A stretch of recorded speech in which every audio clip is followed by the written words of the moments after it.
What about the Inventor API? So not everybody that does design automation, do they leverage iLogic? Or even if they do leverage iLogic, not everybody is using these snippets that are included within iLogic.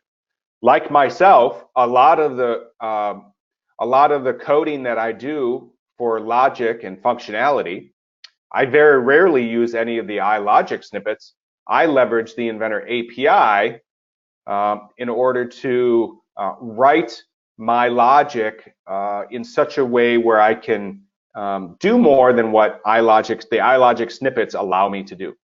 And just as a side note here, the iLogic snippets here inside of my iLogic rule editor, these are just out of the box. This is not everything iLogic can do by any means. This is just a starting point.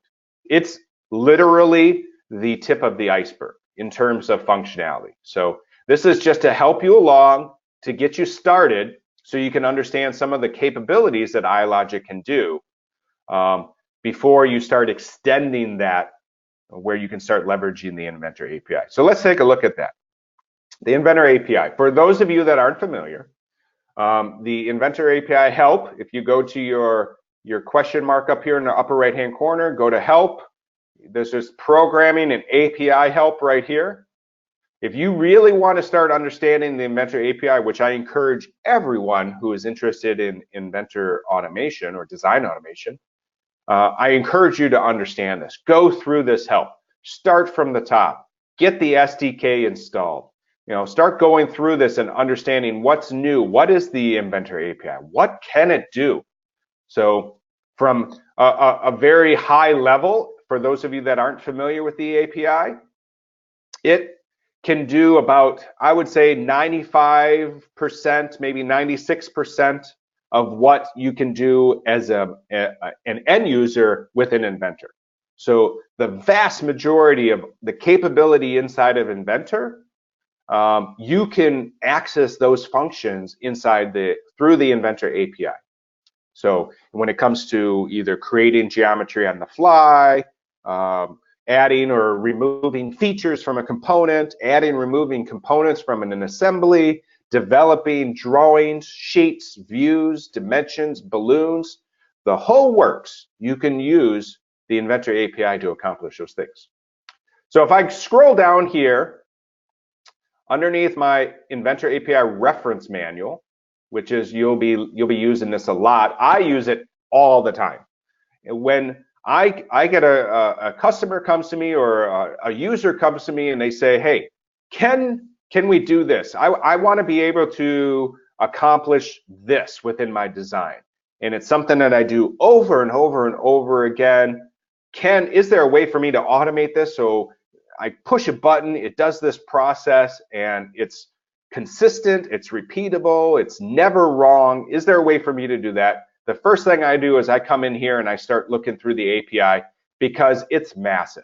And there's just no way to memorize all of this information. As I'm scrolling through here, you'll see.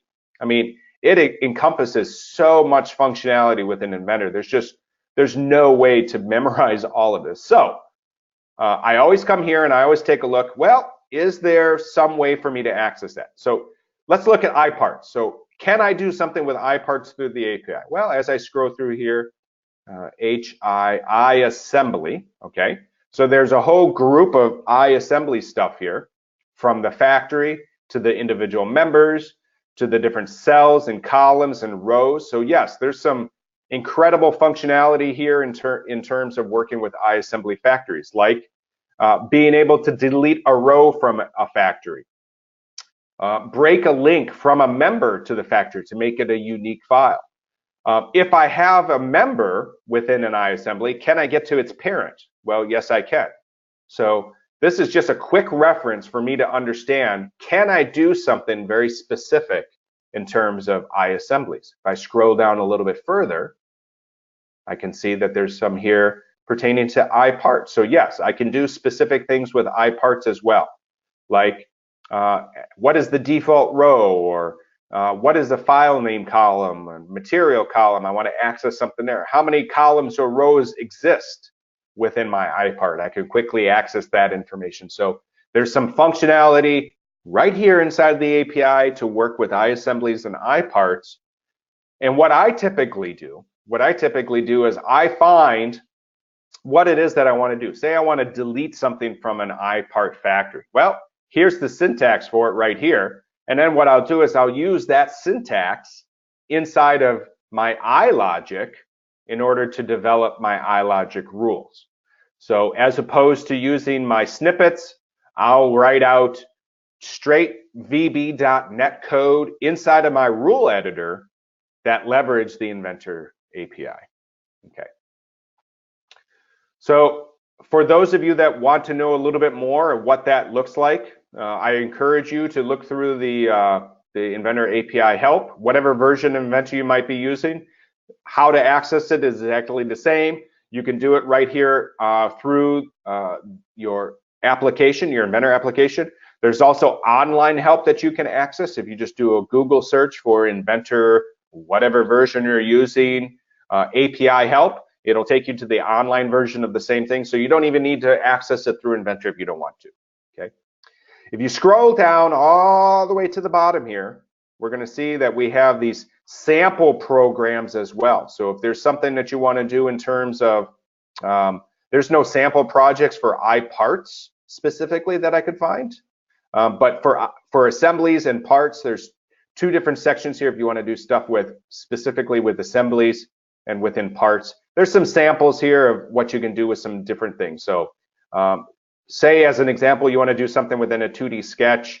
Maybe you want to edit some sketch lines in there. Well, here's a sample of what that looks like in terms of being able to get to your application object and then your document object, and then what is it within the document you want to access? Is it a sketch? Is it a feature? So on and so forth. So there's some samples here that you can go through in order to understand that architecture, and that will help you a long way when working with your code as well.